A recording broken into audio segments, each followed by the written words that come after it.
But we've opened up the doors to allow and to welcome non-traditional stakeholders to apply, because as we know, gender-based violence and intimate partner violence and bullying, harassment is everybody's responsibility to remedy. The conversation, is for everyone, and whether that's across multiple government departments. It's simply not my Office of Women and Gender Equality is not the only office responsible to combat this problem. I work closely with my colleagues in justice and public safety, health and community services, education, children, senior, social development, mental health and addiction, and of course across the entire board. And it's the same in community across our province.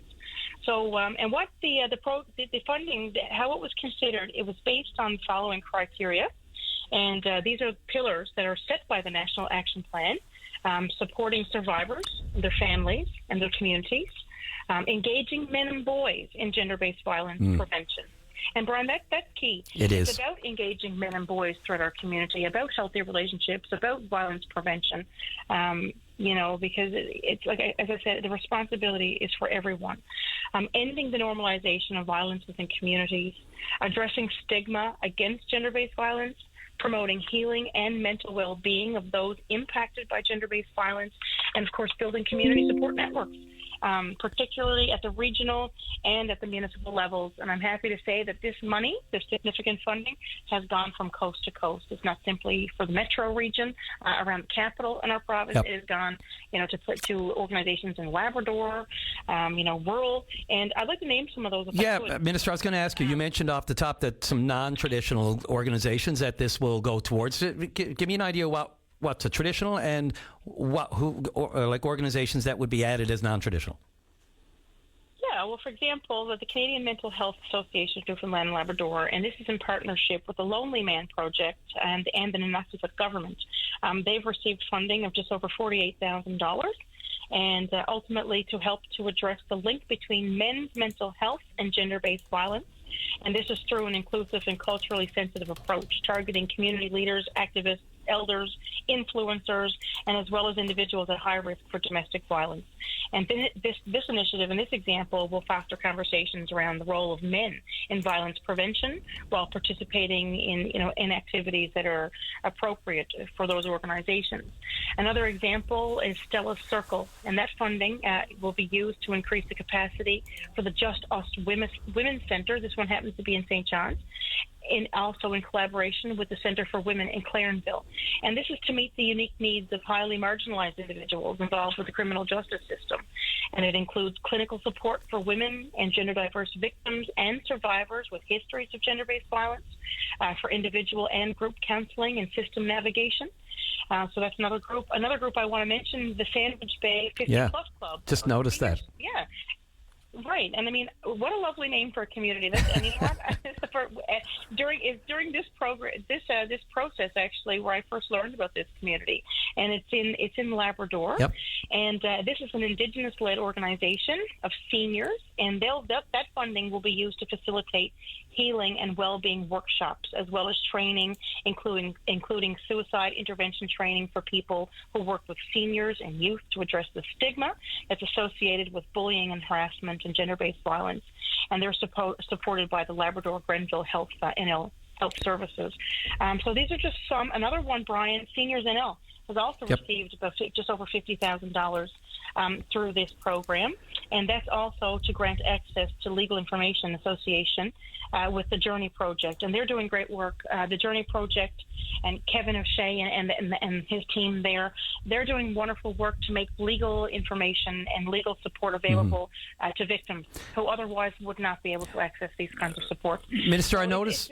I'm really proud of this, Yeah, I just noticed Thrive and Blue Door peer support is there. Now, I mean, we know that they've had their financial issues in the past and some problems. What's the status now of Thrive and Blue Door with regard to that, knowing the checkered past or the history there? Yeah, well, through this program, I was able to grant $50,000 to Thrive and Blue Door, and we also do work with different organizations that are offered through Thrive, such as the Casey program, which is the Coalition Against the Exploitation of Youth, Sexual Exploitation of Youth. So I do funding for them on an annual basis. But Thrive, we were able to avail some funding, and Blue Door, as we know, supports about 30 individuals who've experienced sexual exploitation and or human trafficking, including gender-based violence.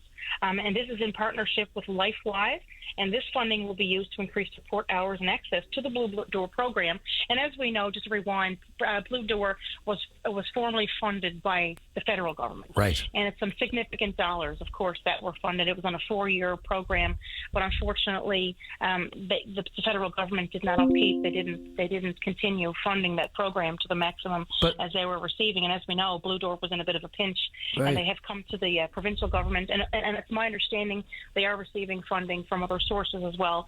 But hats off, to Angela Crockwell and her team. Absolutely. They're doing wonderful work, and I'm pleased to be able to help them in the capacity that we can. They have our full support, certainly. Yeah, I know that. I think it was in 2023 they got they're approved for $150,000 over 3 years, and that was just to maintain their staffing levels. So that was great. Minister, I can't tell you enough. I mean, look, this speaks to me on another level as someone who's in court almost every day, dealing with these cases and watching the victims of gender-based violence have to go through the system, have to deal with this, have to deal with the court process. Is the court process. It can be long and dragged out and very, very difficult if it goes to a trial. Some, you'll see some people who are accused even get these bit of a lighter sentences because it doesn't go to trial. But in any event, it's a difficult, and it's more common, unfortunately, and some of it is just downright just despicable to see the kind of things that some people put their partners through. It is, and Brian, if I could go back to my journalism days, I mean, one of the stories that will stick with me forever. I covered a domestic abuse story where a woman lost her life. She was murdered at the hands of a partner, and I think you were also working on the Ann Sharon case. Absolutely, she was a close friend actually at the time as well. Right, and I remember I was a journalist assigned to that case, and I mean we followed that the entire summer. It went on for months before her remains were discovered in a gravel pit in Cappahayden, and that's just one of the domestic violence cases as a journalist that I followed. As a matter of fact, one of my very first cases was a Scott Gauthier case where someone was and that involved an Indigenous woman. Yep, young Indigenous woman. Exactly. So, yeah. And these things stay with you. I mean, in that capacity as a journalist, I was on that file. I covered that story. I reported on that story. And now I'm in the position, of course, as Minister for Women and Gender Equality. And I can't say enough about the organizations that are on the front lines. They are saving lives. They are there. They are the first line of support when someone is in trouble. We know the stats show that it's mostly women and gender diverse people that are on the unfortunate end of domestic violence and gender-based violence. But that said, we know men are also impacted negatively in these situations as well. But my point being, I can't say enough for the people who are on the front lines offering these services. And as their minister and as their government, we're certainly fully committed to providing them with the resources and support for them to be able to do this very important work, because as we know, it is needed. Now, this National Action Plan, as I said, it will be $13.6 million new money coming to Newfoundland and Labrador, tailored specifically for our organizations here in our province with our cultural needs and the needs to meet the residents, of course, and the people who need these services. So, I'm happy to play this role in working with these experts and providing this very important work.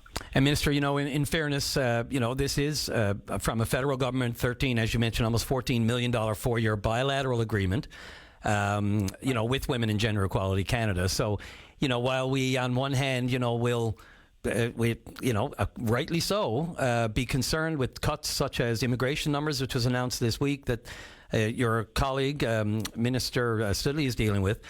On the other hand, this is another program that actually is coming through with the funding necessary for one of the most important issues we're facing in our community and society. So, on one hand, they giveth, and the other they taketh away, I guess is the old saying. But that's the unfortunate thing, right? That's the unfortunate thing about working. I mean, yes, we all have to work together with all levels of government, whether it be municipal, provincial, and federal.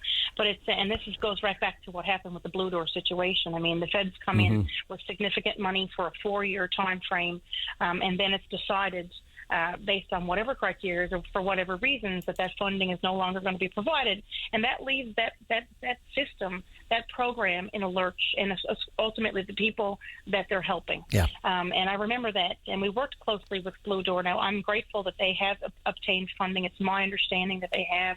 But, obviously, we, as a government, as a provincial government, we couldn't fill that gap. But it was a multi-million dollars over the course of those years. We just did not have the budget. But that said, every opportunity that we can, to work with Blue Door and other organizations, we're there. And I'm happy to say Blue Door is one of the recipients of this $500,000 program to go to the non-traditional stakeholders. But again, thank you so much to the people on the front lines who are offering this work, because believe you me, the people they're helping need it. And they are saving lives, and they'll probably never know the impacts that they're making. And you just mentioned the $500,000, so it's $523,000 that the provincial share of this for the 14 projects. Just looking at the number, just clarify. 14 projects. Yeah, and just to clarify, the $14 million or $13.6 million from the 4-year bilateral agreement, is that a national allotment, or is the $14 million part of what our province gets, or how does that work? The $13.6 million is new money that will come from the national to our province, and again, it's every province and territory throughout our country has this bilateral agreement. But that said, I mean, there's provincial money that goes into this annually every year as well. Like, for example, my budget we have over $5 million in the provincial budget alone for the Office of Women and Gender Equality for core funding and different projects.